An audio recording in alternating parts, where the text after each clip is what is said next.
নমস্কার, বাংলা সাহিত্য চর্চার গ্রুপে তোমাদের আরও একবার স্বাগত জানাই। উৎপল দত্তের তিনের তলোয়ার নাটক এক বিখ্যাত নাটক। জাতীয় রঙ্গালয় প্রতিষ্ঠা, তারপর থেকে নীলদর্পণ থেকে শুরু করে একের পর এক ইংরেজ বিরোধী দেশাত্মবোধক নাটকের অভিনয়, যার ফলে শেষ পর্যন্ত নাট্য নিয়ন্ত্রণ আইন জারি করা হলো। তো এই যে একটা পথ চলা, বাংলা থিয়েটার যে ব্যবসায়িক থিয়েটার থেকে ক্রমশ একটা প্রগতিশীল চিন্তা চেতনা নিয়ে তার যে একটা বিরাট ভূমিকা আছে পরাধীন ভারতবর্ষের প্রেক্ষাপটে দাঁড়িয়ে মানুষের মধ্যে জাতীয়তাবাদী চেতনার জাগরণে, সেটাকে দেখিয়ে দিল কে না ন্যাশনাল থিয়েটারে নীলদর্পণের অভিনয়, এবং তারপর একাধিক্রমে গ্রেট ন্যাশনাল থিয়েটারে একের পর এক ইংরেজ বিরোধী নাটকের অভিনয় শেষ পর্যন্ত সরকারকে বাধ্য করলো বাংলা নাটক ও অভিনয়ের কণ্ঠ রোধ করতে। কারণ এই ধরনের নাটক অভিনয় হলে আর বেশি দিন ইংরেজের পক্ষে বাংলায় শাসনকে জারি করে রাখা, কায়েম করে রাখা ভারতবর্ষে সম্ভব নয়। তো যাই হোক, সেই ন্যাশনাল থিয়েটার প্রতিষ্ঠা এবং পরবর্তীকালে একের পর এক সাধারণ রঙ্গালয়গুলিতে ইংরেজ বিরোধী নাটকের অভিনয় শেষ পর্যন্ত বলা যেতে পারে সরকারকে বাধ্য করল নাট্য নিয়ন্ত্রণ আইন জারি করার পক্ষে। সেই বাংলা নাটকে সেই বিপ্লবী চেতনা ইংরেজ সরকার কণ্ঠরোধ করে দিতে চাইছে, এই সবটা মিলে যে একটা প্রতিক্রিয়া উৎপল দত্তের, সেটাকে সামনে রেখেই প্রায় শতবর্ষ বলা যেতে পারে অতিক্রান্ত হবার পর তিনি লিখছেন টিনের তলোয়ার নাটক, যে নাটকের মধ্য দিয়ে সেদিনের যে থিয়েটারগুলো যারা শুধু ব্যবসায়িক উদ্দেশ্য নিয়ে থিয়েটার পরিচালনা করেনি, হয়তো পরিবেশটা তাই ছিল বা পরিস্থিতিটা তাই দিকেই চেয়েছিল বাংলা থিয়েটার সেটাই করুক, কিন্তু শাসক ইংরেজ এবং মালিক পক্ষের সমস্ত রক্তচক্ষুকে উপেক্ষা করেই শেষ পর্যন্ত থিয়েটারগুলো পেরেছিল ইংরেজ বিরোধী নাটকের অভিনয় করতে এবং জাতীয়তাবাদী চেতনার উদ্বোধন ঘটাতে। তো সেই পুরো প্ল্যাটফর্মটাকে সামনে রেখে সেদিনের সেই বিপ্লবী চেতনা সঞ্চার করতে চেয়েছিল যারা থিয়েটারের মধ্য দিয়ে, নাটক লেখার মধ্য দিয়ে, অভিনয়ের মধ্য দিয়ে, নির্দেশনার মধ্য দিয়ে, তাঁদের প্রতি শ্রদ্ধা জানাতে উৎপল দত্ত লিখলেন টিনের তলোয়ার নাটক। এবং এই নাটকটা শুধুমাত্র যে সেই বিপ্লবী চেতনা সঞ্চার করছে যে থিয়েটার, সেই থিয়েটারের পুরো একদম সেই প্রেক্ষাপটটাকে ধরে ফেললো তা কিন্তু নয়। এই নাটকের মধ্যে অনেকটা পথ চলা আছে। 19 শতকের পুরো একটা প্রেক্ষাপট, সেদিনের কলকাতার আর্থসামাজিক রাজনৈতিক পরিস্থিতি এবং সেই প্রেক্ষাপটে থিয়েটারগুলোর অভিনয় কোন দিক থেকে কোন দিকে যাচ্ছে। প্রথম দিকে ব্যবসায়িক উদ্দেশ্য একদিকে বিপ্লবী চেতনা সঞ্চারের জন্য নাটকের প্রযোজনা, এই যে দুটো একটা দ্বন্দ্ব। একদিকে হয়তো যারা থিয়েটারটাকে ভালোবাসে, থিয়েটার যাদের জীবনে ধ্যান জ্ঞান, যারা থিয়েটারটাকে শুধুমাত্র ব্যবসায়িক উদ্দেশ্য নিয়ে দেখে না, যারা থিয়েটারটাকে মন্দিরের মতো ভাবে, তাদের কাছে থিয়েটারটা একরকম, গিরিশচন্দ্র ঘোষের কাছে থিয়েটারটা একরকম, উপেন্দ্রনাথ দাশের কাছে থিয়েটারটা একরকম। আবার যারা থিয়েটারের মালিক, তাদের কাছে থিয়েটারটা শুধুই ব্যবসায়িক উদ্দেশ্য নিয়ে থিয়েটার পরিচালনা করা।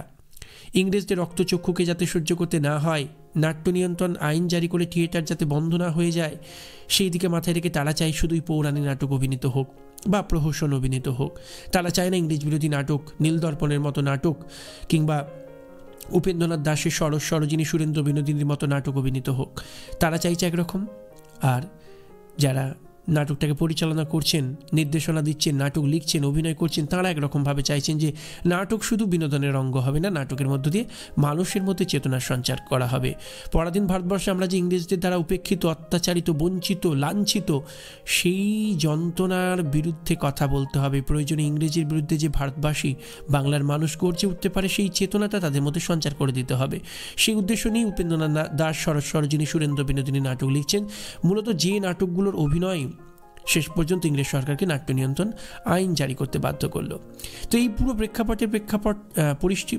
পরিসরটা আমরা দেখতে পাবো টিনের তলোয়ার নাটকের মধ্যে কিন্তু আছে। হ্যাঁ, সেই নাটকগুলোর কথা নেই, কারণ নাটক তো শুধু বাস্তবকে তুলে ধরে না, বাস্তবটাকে আর একটা নতুন একটা কাহিনী ফেঁদে সেই বাস্তবটাকে আরও কিছু নতুন চরিত্র সৃষ্টি করে, নতুন রকমের চরিত্র এনে সেই প্রেক্ষাপটটাকে, সেই চরিত্রগুলোকে, সেই ধরনের নাটকের অভিনয় করাটাকে, সবটাকে দেখানো হয়। এটাই নাটকের কাজ, এটাই সাহিত্যের কাজ।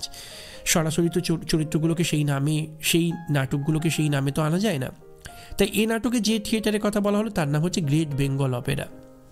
আমাদেরকে মনে রাখতে হবে সেদিন ইংরেজ বিরোধী নাটকের অভিনয় যে থিয়েটারটি খুব গুরুত্বপূর্ণ ভূমিকা নিয়েছিল তার নাম কিন্তু গ্রেট ন্যাশনাল থিয়েটার। আর এর নাম গ্রেট বেঙ্গল অপেরা। অর্থাৎ এটা যে গ্রেট ন্যাশনাল থিয়েটারেরই অনুকরণে একটা নাট্যশালা, সেই নিয়ে কোনো দ্বিমত থাকতে পারে না।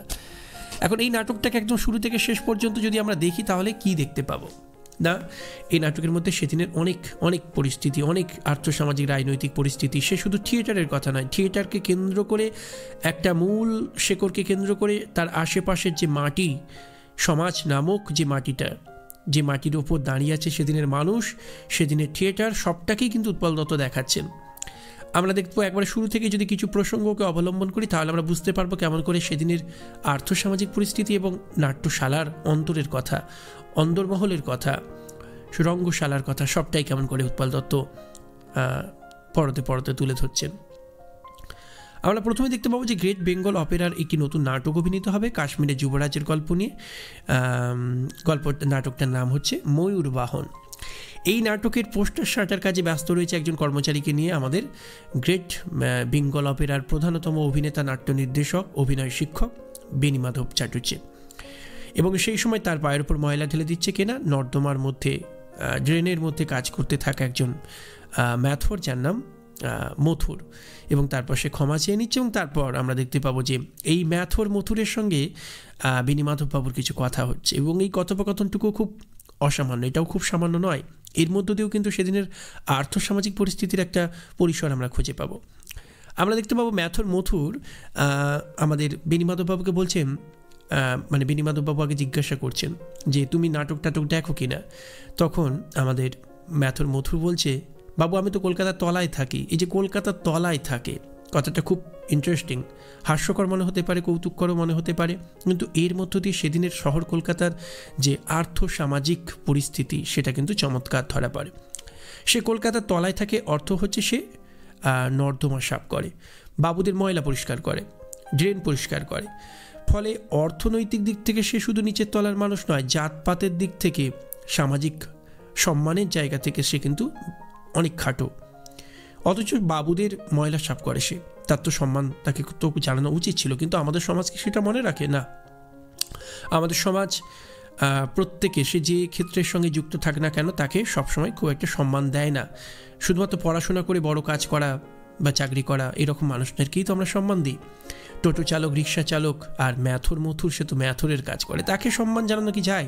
ফলে সামাজিক দিক থেকে এবং অর্থনৈতিক দিক থেকে, শুধু অর্থনৈতিক দিক থেকে সে পিছিয়ে নয়, সামাজিক দিক থেকেও এই সমাজের চোখে সে শুধুমাত্র একটা ম্যাথর, তার কোনো ব্যক্তিত্ব থাকতে পারে না, তার কোনো আত্মসম্মান থাকতে পারে না, তাকে কেউ সামাজিকভাবে খুব একটা সম্মানের জায়গায় দেখে না। সে তো ম্যাথরের কাজ করে, ময়লা সাফ করে। সেই কাজটা যতই প্রাসঙ্গিক হোক, আমাদের সমাজ তো প্রাসঙ্গিকতা দিয়ে বিচার করে না, দেখে উপর থেকে নিচের স্তর পর্যন্ত কে কোথায় অবস্থান করে এবং তার প্রেক্ষাপটে তাকে একটা সামাজিক মর্যাদা দেয় বা দেয় না। ফলে ম্যাথর যখন মথুর, তখন মথুরের পক্ষে ম্যাথর হিসাবে খুব সম্মান পাওয়া সম্ভব নয়।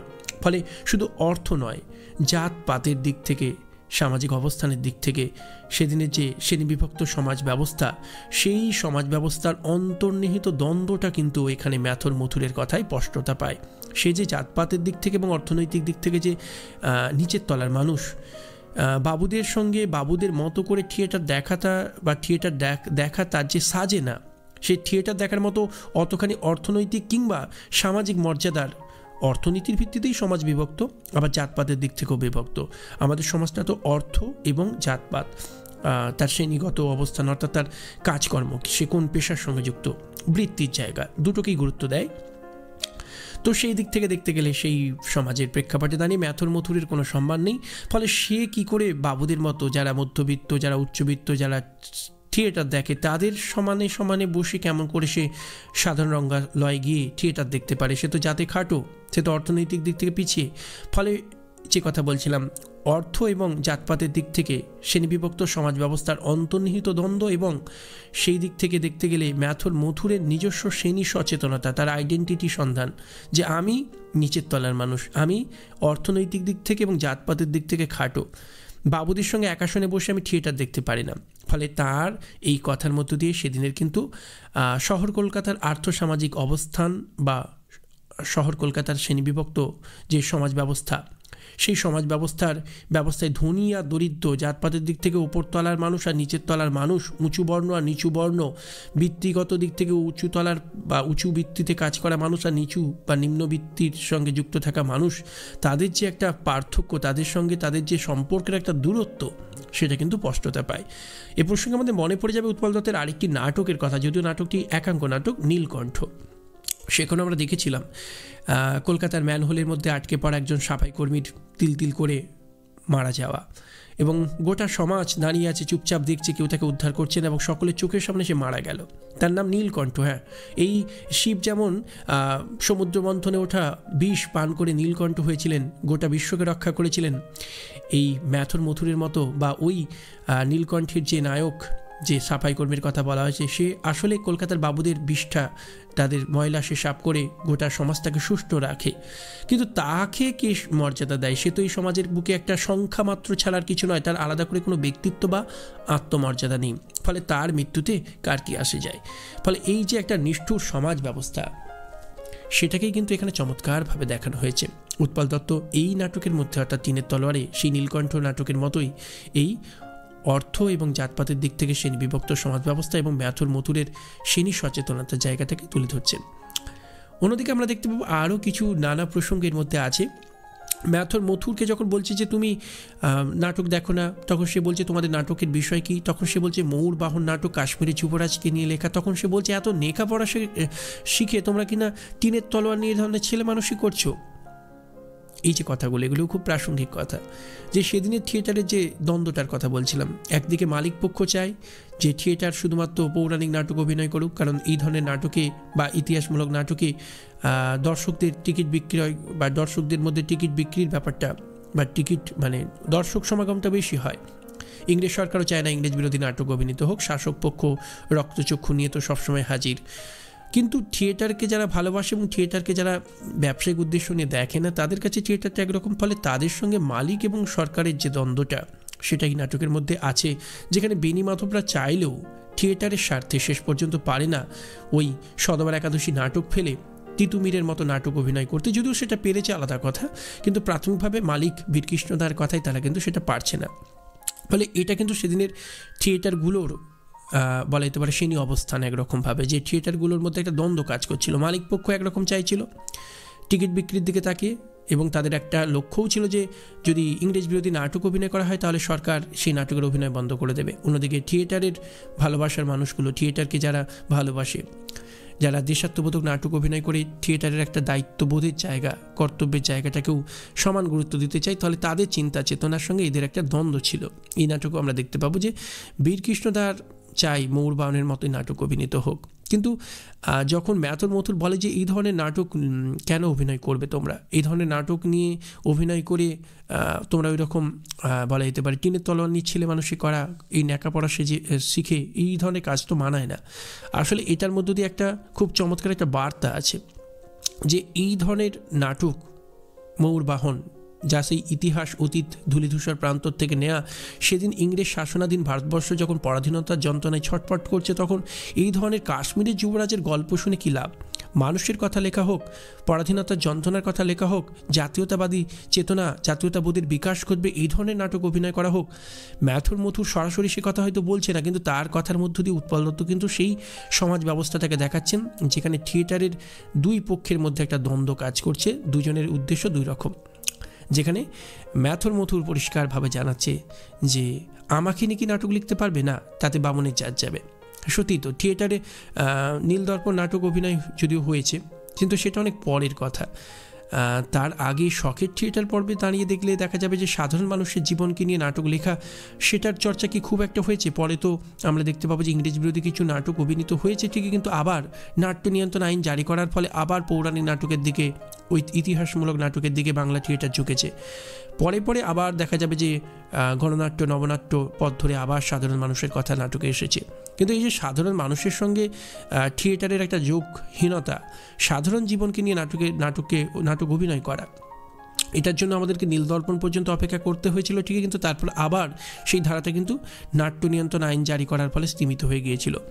ফলে সেই প্রেক্ষাপটে দাঁড়িয়ে কোথাও যেন ম্যাথর মথুরের এই সংলাপের মধ্য দিয়ে আসলে সেদিনের থিয়েটারের সঙ্গে সাধারণ মানুষের যে জীবন, তাদের যে সাধারণ বেঁচে থাকা, সেই জীবনটার সঙ্গে যে একটা সংযোগহীনতা তৈরি হয়েছিল, সেটা কোথাও যেন এই নাটকের মধ্যে দেখানো হয়েছে। তাই ম্যাথর মথুর বলে যে আমার মতো সাধারণ মানুষকে নিয়ে নাটক লেখো, তোমাদের ওই সমস্ত টিনের তলোয়ার সাজিয়ে মুখে চুনকালি মেখে এই ধরনের লেখাপড়া এত করেও এই ধরনের ছেলে মানুষই করা মানায় না। অর্থাৎ থিয়েটার সেদিন যে ক্রমশ সাধারণ জনজীবনের সঙ্গে সম্পর্কহীনতায় ভুগছিল, সেই জায়গাটাকে কিন্তু এই নাটকের মধ্যে ম্যাথর মথুরের সংলাপের মধ্য দিয়ে আনা হয়েছে।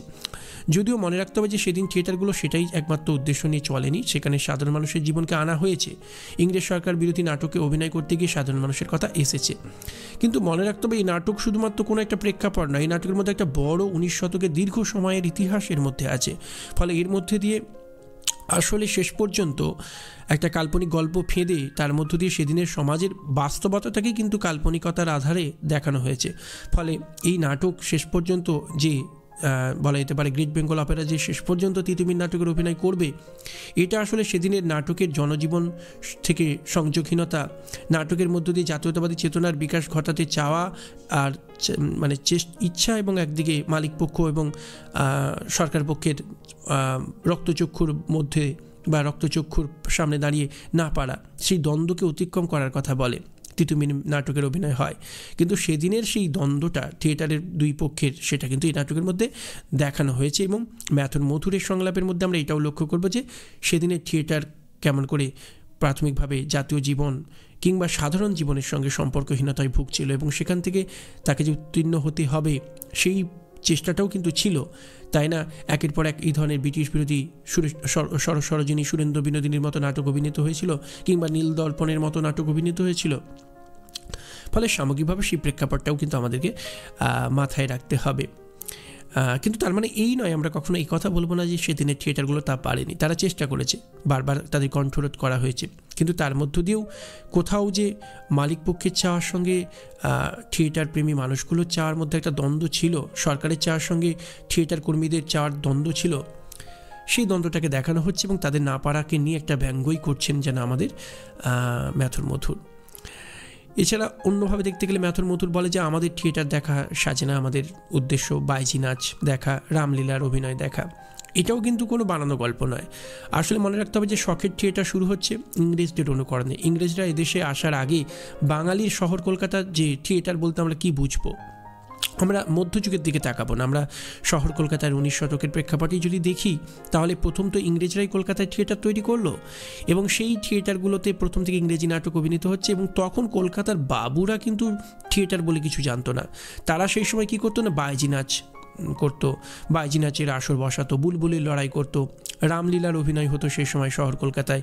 সেই রামলীলার অভিনয় বা বাইজি গানের আসরই সাধারণ মানুষ অনেক সময় বলা যেতে পারে ভিড় করতো। তো সেই বুলবুলির লড়াই এই নাটকের মধ্যে সেই প্রেক্ষাপটগুলোকেও দেখানো হয়েছে। আমরা দেখতে পাবো ময়নাও যখন অভিনেত্রী হিসাবে নিজেকে প্রতিষ্ঠিত করলো, সেও বাবুদের সঙ্গে জুড়ি গাড়িতে করে বুলবুলির লড়াই দেখতে যাচ্ছে, সং দেখতে যাচ্ছে। এই সং, বুলবুলির লড়াই কিংবা ম্যাথর মথুরের কথায় বাইজি নাচ, রামলীলার অভিনয়, এগুলো কিন্তু সেদিনের কলকাতার বাঙালি সমাজের প্রাথমিকভাবে অভিনয় কেন্দ্রিক যে বিনোদনের জায়গা, থিয়েটার আসার আগে অভিনয় কেন্দ্রিক বিনোদনের জায়গা সাধারণ মানুষের জীবনে কিন্তু এটাই ছিল। এবং বাবুদের কাছেও প্রথম দিকে অভিনয় বলতে তাদের বিনোদনের অঙ্গ কিন্তু এগুলোই ছিল। ইংরেজরাই তাদেরকে ওই থিয়েটার বাঁধা রঙ্গমঞ্চে অভিনয়ের ধারাটাকে শেখালো। তার আগে সেদিন কলকাতার বাবু সমাজে দুর্গাপুজো উপলক্ষে বাইজি নাচের আসর বসত। রাজা নবকৃষ্ণের কথা জানি, যিনি সম্ভবত প্রথম কলকাতায় বলা যেতে পারে তার দুর্গাপুজোর অনুষ্ঠানে বাইজি নাচের আয়োজন করেছিলেন। এবং বাইজি নাচ, রামলীলার অভিনয়, কবিগান কিংবা ওই যে সং, বুলবুলির লড়াই, এগুলোই ছিল বাবুদের বিনোদনের অঙ্গ। তো এখানে ম্যাথর মথুরের কথায় সেই সমাজ ব্যবস্থা, অর্থাৎ থিয়েটার ব্যাপারটা জনপ্রিয় হবার আগে সেদিনের কলকাতার বিনোদনের অঙ্গ কোনগুলো ছিল বাঙালির জীবনে, বাবুদের জীবনে, সেটাও কিন্তু উঠে আসছে। এবার আমরা দেখব আরও কিছু প্রসঙ্গের কথা। এই নাটকে একটি খুব গুরুত্বপূর্ণ চরিত্র হিসেবে উঠে এসেছে প্রিয়নাথ চরিত্রটি। তো এই প্রিয়নাথ চরিত্রটির মধ্য দিয়ে আসলে সেদিনের কলকাতার বলা যেতে পারে যে সমাজকেন্দ্রিক আন্দোলন, ধর্মকেন্দ্রিক আন্দোলনের জন্য যে বিভিন্ন গোষ্ঠীগুলো গড়ে উঠেছিল, একদিকে যেমন বলা যেতে পারে রক্ষণশীল হিন্দুরা ছিলেন, একদিকে ছিলেন মিশনারিরা, একদিকে ছিলেন রামমোহন তার আত্মীয় সভা, ব্রাহ্মদের আন্দোলন, আর একদিকে আমরা দেখতে পাবো যে সেই সময় ইয়ং বেঙ্গল বলে একটি শ্রেণীর কথা আমরা জানি, ডিরোজিও ছাত্র যারা পাশ্চাত্য শিক্ষা সংস্কৃতির দ্বারা প্রভাবিত হয়ে তারা এদেশীয় মানে হিন্দু সমাজের জাতপাত সংস্কার কুপমণ্ডুকতা সব কিছুর বিরুদ্ধে তারা কথা বলেছিল। তারা প্রয়োজনে গঙ্গা জলের পবিত্রতার বিরুদ্ধেও আমরা জানি কৃষ্ণমোহন বাবুর মতো ইয়ং বেঙ্গলরা যারা খ্রিস্টান ধর্মও দীক্ষা নিয়েছিলেন খ্রিস্টান ধর্মে, তাদের একটা বলা যেতে পারে গঙ্গা জলের পবিত্রতা নিয়ে তারা প্রশ্ন তুলেছিলেন। মধুসূদন দত্তের কথাও আমরা জানি, তিনিও বলা যেতে পারে ইয়ং বেঙ্গলদেরই একজন। তো এই নাটকে যে প্রিয়নাথ চরিত্রটিকে আনা হয়েছে সেদিনের ইয়ং বেঙ্গল শ্রেণীর মুখপাত্র রূপেই দেখানো হয়েছে। কলকাতার অভিজাত শ্রেণীর সন্তান তারা, কিন্তু রক্ষণশীল হিন্দু পরিবারের সন্তান হওয়া সত্ত্বেও তারা খ্রিস্টান ধর্মে দীক্ষা নেন, তারা ইয়ং বেঙ্গল রূপে নিজেদের পরিচয় দেন এবং হিন্দু সমাজের রক্ষণশীলতার বিরুদ্ধে তারা কথা বলে। তো এই নাটকে আমরা দেখতে পাবো প্রিয়নাথ সেরকম একটি ক্যারেক্টার। আমরা জানি যে মধুসূদন দত্ত খ্রিস্টান ধর্মে দীক্ষিত হওয়ার পর তাকে তার পিতা ত্যায্যপুত্র করেছিলেন প্রায়।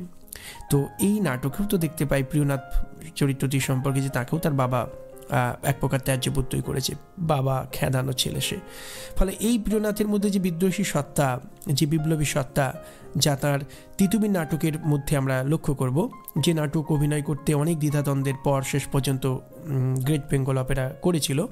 তো এই প্রিয়নাথ চরিত্রটির মধ্যে আসলে সেদিনের ইয়ং বেঙ্গল সমাজের একটা মুখপাত্র রূপে তাকে আমরা দেখতে পাই, যারা কিন্তু ইংরেজ সরকারের বিরুদ্ধে, এই যে ইংরেজ সরকারের বিরুদ্ধে শুধু নয়, তারা বলা যেতে পারে একটা উদার চেতনা নিয়ে তারা সব কিছুকে দেখে। আমরা দেখতে পাবো এই নাটকে সেই রকম একটা চরিত্র হিসেবেই দেখানো হয়েছে প্রিয়নাথকে। ফলে প্রিয়নাথের মধ্যে সেদিনের রক্ষণশীল হিন্দু পরিবার থেকে উঠে আসা সন্তানেরা যারা খ্রিস্টান ধর্মে দীক্ষা নিচ্ছেন, যারা ডিরোজিও ছাত্র হয়ে প্রচলিত সমাজ ব্যবস্থার বিরুদ্ধে খড়গহস্ত হচ্ছে, তাদেরই মুখপাত্র রূপে আমরা এই প্রিয়নাথ চরিত্রটিকে দেখতে পাই। যারা কথায় কথা ইংরেজি বলে, যারা সমাজ শোধনের কথা বলে, যারা রিফরমেশন নবজাগরণ চায়, বিপ্লব চায়, তাদের একটা চেতনা আমরা ইয়ং বেঙ্গলদের একটা মুখপাত্র রূপে আমরা এই প্রিয়নাথ চরিত্রটিকে ভাবতে পারি। এছাড়া এবার যদি অন্যভাবে দেখতে হয় তাহলে এই সমাজ ব্যবস্থার দিক থেকে একটু মুখ সরিয়ে আমাদেরকে সেই সমাজ ব্যবস্থার প্রেক্ষাপটে দাঁড়িয়ে থিয়েটারগুলোর হাল হকিকতটা কেমন ছিল, একটু থিয়েটারের অন্দরের কথায় যদি যাই, সেই সমাজটা কেমন ছিল। আমরা জানি যে সেদিন থিয়েটারে অভিনেত্রী আনা হতো মূলত বেশ্যা বা পতিতাপল্লী থেকে। কারণ মনে রাখতে হবে যে বাংলা থিয়েটারে একেবারে শিক্ষিতা অভিনেত্রী বা একেবারে ভদ্রঘর থেকে মেয়ে আসা এটা অনেক পরে। কঙ্কাবতী সাহু বলে একজন বেথুনের ছাত্রী, তাকেই বাংলা থিয়েটারে আসা প্রথম শিক্ষিতা আধুনিক পরিবার থেকে, বলা যেতে পারে শিক্ষিত সমাজ থেকে অভিনেত্রী উঠে আসা, ভদ্রঘর থেকে অভিনেত্রী উঠে আসা, এটা কঙ্কাবতী সাহু থেকে শুরু হয়েছিল। কিন্তু তার আগে থিয়েটার বলতে আমরা যাদের কথা জানি, যাদেরকে অভিনয় করতে জানি, যে সেদিনের তিনকড়ি দাসী, সুশীলা বালা, বিনোদিনী দাসী, এরা প্রত্যেকেই কম বেশি পতিতার জীবন থেকে উঠে এসেছিল। এরা সরাসরি যে সকলেই পতিতা ছিল তা নয়, কিন্তু তাদের মা হয়তো পতিতা ছিল, অর্থাৎ তাদেরও ভাগ্যে পতিতার জীবনটাই লেখা ছিল, সেই ঘর থেকে উঠে এসেছিল। কারণ সেদিন থিয়েটার ব্যাপারটাকে প্রথম দিকে সেদিনের শহর কলকাতার রক্ষণশীল সমাজ খুব একটা ভালো চোখে দেখেনি, এবং পতিতা নিয়ে অভিনয় করা ছাড়া তখনকার দিনে থিয়েটারটাই তো সাধারণ ভদ্রঘর থেকে মেয়েরা আসতো না, বা তারা কেউ অভিনয় করতে যাবে না ওই পুরুষদের সঙ্গে অভিনয় করার। ফলে প্রাথমিকভাবে থিয়েটারের প্রতি যে মানুষের একটা রক্ষণশীল সমাজের একটা কিছুটা একটা প্রতিক্রিয়া ছিল, সেই প্রতিক্রিয়াটা আরও ত্বরান্বিত হলো যখন অভিনয়ের স্বার্থে পতিতা স্তর থেকে মেয়েদেরকে আনা হলো। এবং মনে রাখতে হবে মধুসূদন দত্তের পরামর্শক্রমেই 4 জন অভিনেত্রী এনেছিল আমাদের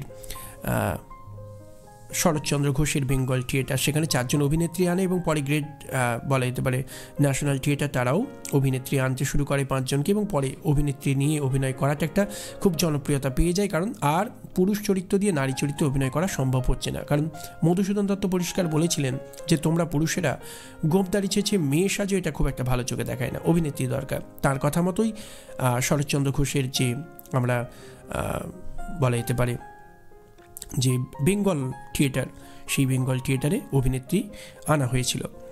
তো যাই হোক, তো এই যে অভিনেত্রীরা আসতে শুরু করলো, তাদের মধ্যে আমরা খুব নাম করা অভিনেত্রী রূপে বিনোদিনী দাসীর কথা জানি। এরা প্রত্যেকেই প্রায় পতিতার জীবন থেকে উঠে এসেছিল এবং তাদেরকে নিয়ে যখন অভিনয় শুরু হলো তখন সেই থিয়েটারের প্রতি রক্ষণশীল সমাজ একেবারে গেল রব তুলেছিল। নানা পত্রপত্রিকায় সেই নিয়ে বিরূপ সমালোচনাও হয়েছিল।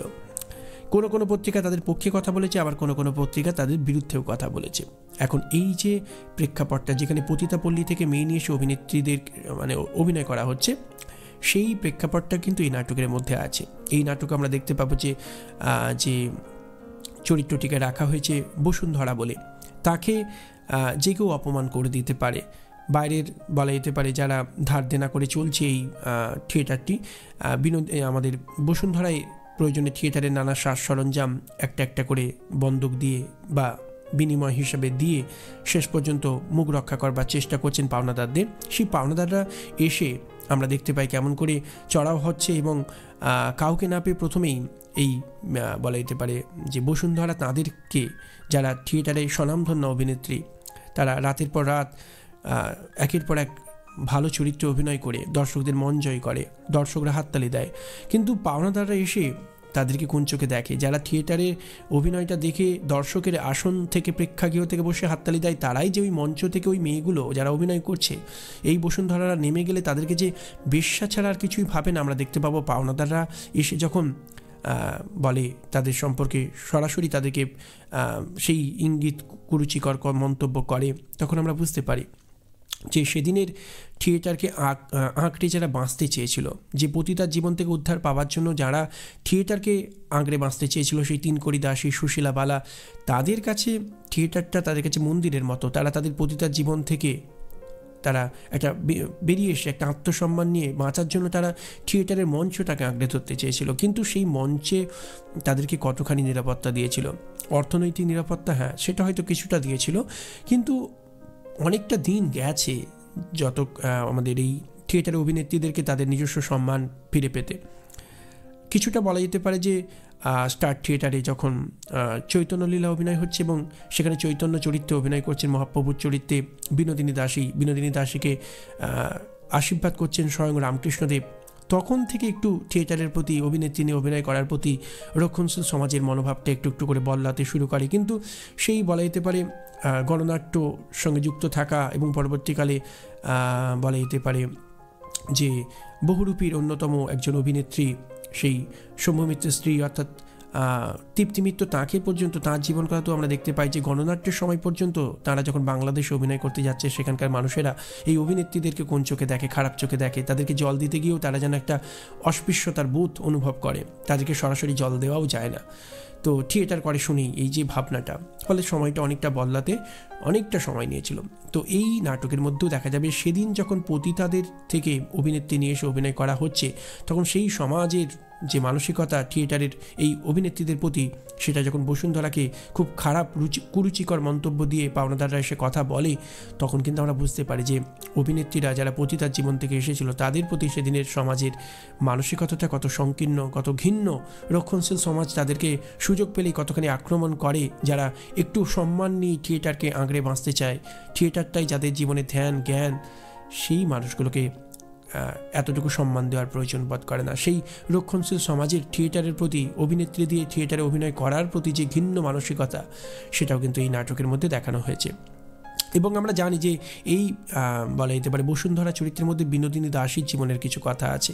কারণ বিনোদিনী দাসীর জীবন কথা পড়তে গিয়ে দেখতে পাবো যে তিনি যখন তার জীবনের ইতিহাসের কথা বলেন আমাদেরকে, তাতে আমরা দেখতে পাই যে এক রাজার ছেলের সঙ্গে তার একটা সম্পর্ক ছিল। ছোটোবেলায় তার বিয়ে হয়ে যাচ্ছে এবং পরে তার বলা যেতে পারে যে খেলার সাথীর সঙ্গে তার বিয়ে হচ্ছে, তার থেকে বিচ্ছিন্ন করে ফেলা হচ্ছে। পরে সেই ছোটোবেলার বিয়ে ভেঙে যাচ্ছে এবং তিনি উঠে আসছেন একটি পতিতার জীবন থেকেই। এবং পরে একটি রাজার ছেলের সঙ্গে তার সম্পর্ক হয়, কিন্তু সেই ছেলে তাকে বিয়ের স্বপ্ন দেখালেও বিয়ে তাকে করে না, তাকে ভোগ করে এক অর্থে। তো এই যে জীবন কথাগুলো, এগুলো যখন পড়ি এবং পরে আমরা যখন এই নাটকে বসুন্ধরার চরিত্র পড়ি, তখন বসুন্ধরাও বলে যে এক রাজার ছেলে তাকে স্বপ্ন দেখিয়েছিল, কিন্তু ফুল বাসি হওয়ার পর তাকে ছুঁড়ে ফেলে দেয় শখ মিটে যাওয়ার পর। কোথাও যেন বিনোদিনী দাসীদের জীবন কথা এই থিয়েটারে, এই নাটকে বসুন্ধরার চরিত্রের মধ্যে ধরা পড়ে। সেদিনের অভিনেত্রীদের যে জীবন সংগ্রাম, তাদের যে থিয়েটারকে আঁকড়ে বাঁচতে চাওয়া যে লড়াইটা, সেটা আমরা দেখতে পাই। আবার এটাও দেখতে পাবো যে ময়না, তার মধ্যেও দেখা যাবে যে সেদিন সাধারণ স্তর থেকে উঠে আসা নারীরাও কেমন করে অভিনেত্রী হয়ে উঠতে পারে। আমরা এ প্রসঙ্গে আমাদের বলা যেতে পারে গিরিশচন্দ্র ঘোষের কথা বলতে পারি। এই গিরিশচন্দ্র ঘোষের অভিনয় শিক্ষায় বিনোদিনী দাসী থেকে শুরু করে তিনকড়ি দাসী অনেকেই স্বনামধন্য অভিনেত্রী হয়েছিলেন। এই নাটকেও দেখা যাবে যে একজন সবজি বিক্রেতা ময়না, তার গান শুনে মুগ্ধ হয় আমাদের বেণী মাধববাবু। তাঁরই অভিনয় শিক্ষায় সেই বসুন্ধরা হয়ে উঠল শঙ্করী, অসামান্য অভিনেত্রী, সেই ময়না সে হয়ে উঠল অসামান্য অভিনেত্রী এবং একজন বলা যেতে পারে সে তার অভিনয় গুণে সকলের মন জয় করছে।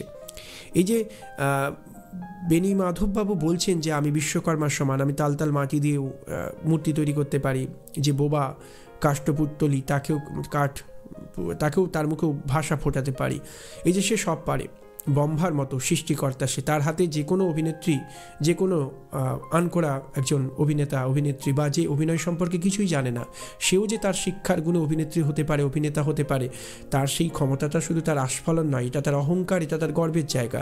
এবং ময়নার দিকে তাকালেই আমরা কিন্তু দেখতে পাবো যে সত্যি ময়না আমাদের বসুন্ধরারও ভূমিকা সেখানে আছে, কিন্তু মূলত এই বেণী মাধববাবুর শিক্ষায় কেমন করে সে একজন অভিনেত্রী হয়ে ওঠে। তো এই ময়নার জীবন কথা পড়তে গিয়ে আবার দেখতে পাবো যে ময়না অভিনেত্রী হওয়া মাত্রই তার ওপর লোভ পড়ে কার না, বীরকৃষ্ণদার। এটাও একটা সেদিনের সমাজ এবং থিয়েটারের অন্দরের কথা, যে পতিতার জীবন থেকে উদ্ধার পাওয়ার জন্য অনেকে অভিনেত্রী হতে আসতো, কিন্তু অভিনেত্রী হতে গেলে সেখানেও অনেকটা ত্যাগ স্বীকার করতে হতো। থিয়েটারের মালিকেরা যারা, তারা যেহেতু থিয়েটারটাকে অর্থনৈতিক দিক থেকে সাপোর্ট করে, তাই স্বাভাবিকভাবেই সেই মালিকেরা কোনো সুন্দরী অভিনেত্রী দেখলেই তাদের উপর তাদের একটা লোভের থাবা পড়তো, তারা তাদেরকে বলা যেতে পারে রক্ষিতা রূপে রাখবার চেষ্টা করতো। আমরা দেখেছিলাম বিনোদিনী দাসী, সেও শেষ পর্যন্ত গুরমুখ রায়ের রক্ষিতা হয়েছিল। তো এবং তার পরিবর্তে স্টার থিয়েটারটা বেঁচেছিল, এবং আমরা দেখতে পাই যে থিয়েটারের স্বার্থে সেদিন আমাদের গিরিশচন্দ্র ঘোষেরাও সেই প্রস্তাব মেনে নিয়েছিল। এই নাটকও দেখা যাবে যে গ্রেট বেঙ্গল অপেরাকে বাঁচাবার জন্য আমাদের গিরিশচন্দ্র ঘোষ মালিক বীরকৃষ্ণ দাস প্রস্তাব, অর্থাৎ ময়নাকে সে রক্ষিতা রাখবে, এই প্রস্তাবে রাজি হয়ে যাচ্ছে। তো এইগুলো তো শুধুমাত্র কোনো বানানো গল্প নয়, এগুলো সেদিনের থিয়েটারের অন্দরের কথা, যে কোনো সুন্দরী অভিনেত্রী এলেই মালিকদের তাদের উপর একটা লোভের থাবা পড়তো এবং তারা তাদেরকে রক্ষিতা রূপে রেখে দিত।